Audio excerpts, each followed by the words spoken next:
नमस्ते। आज के इस दिलचस्प विश्लेषण में बहुत बहुत स्वागत है।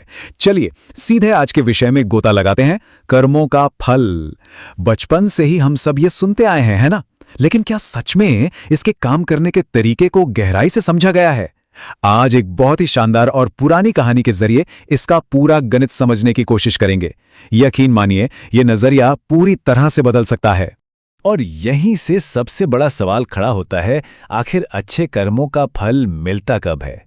ये एक ऐसा शाश्वत रहस्य है जो हम सभी के दिमाग में कभी ना कभी जरूर आता है, खासकर तब जब किसी लक्ष्य को पाने के लिए दिन रात एक किया जा रहा हो।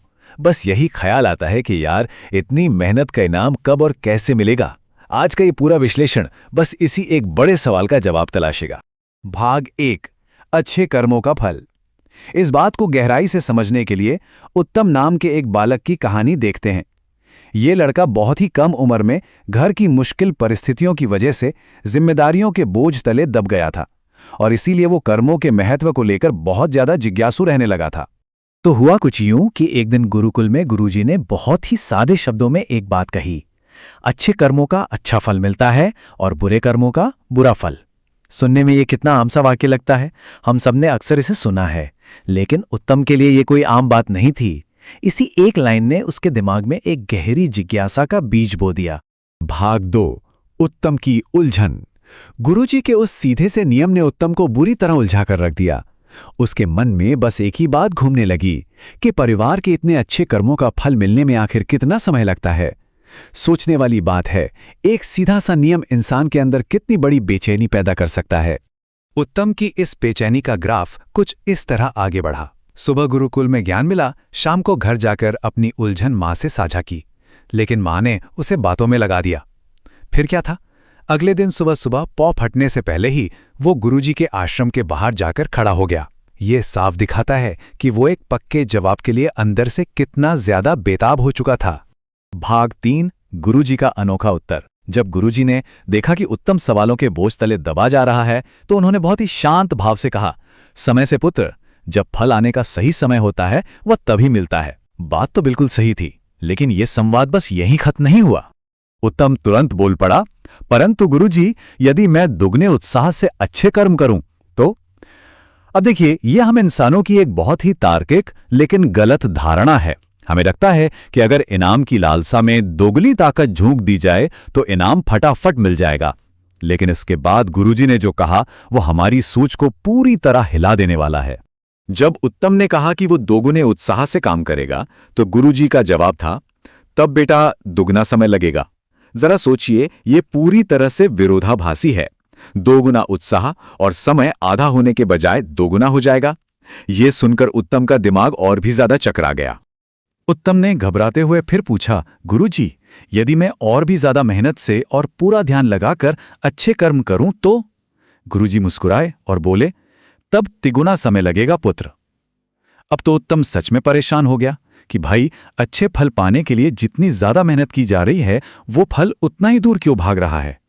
असल में ये विरोधाभास एक बहुत ही गहरी और कड़वी सच्चाई को सामने ला रहा था।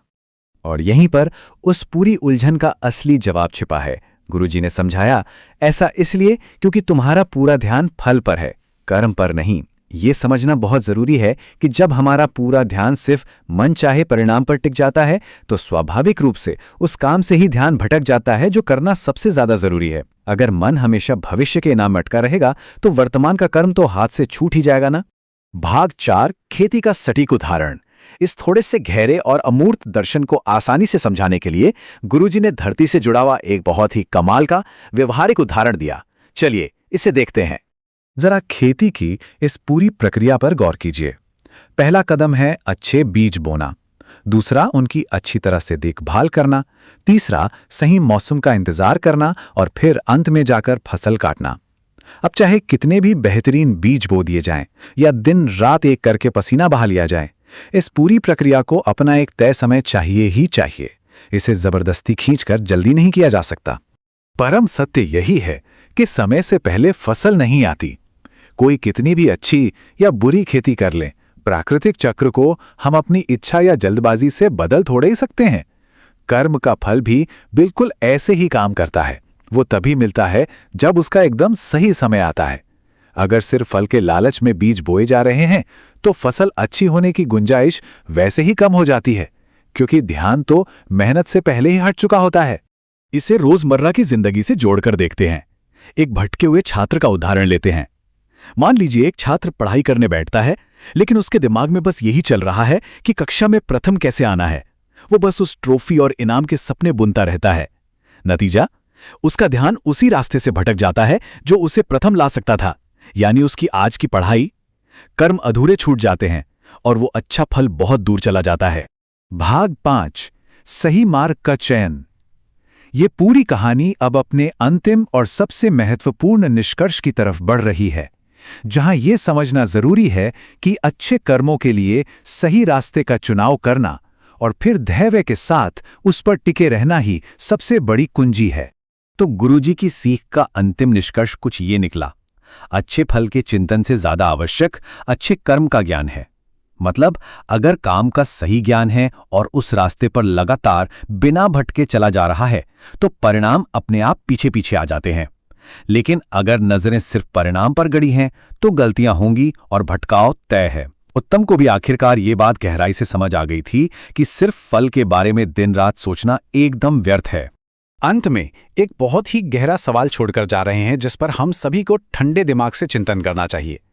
क्या हमारा ध्यान अपने कर्म पर है या फिर केवल फल पर अटका है? जब भी जीवन में किसी बड़े लक्ष्य के लिए मेहनत की जा रही हो तो इस सवाल को एक रिमाइंडर की तरह इस्तेमाल किया जा सकता है।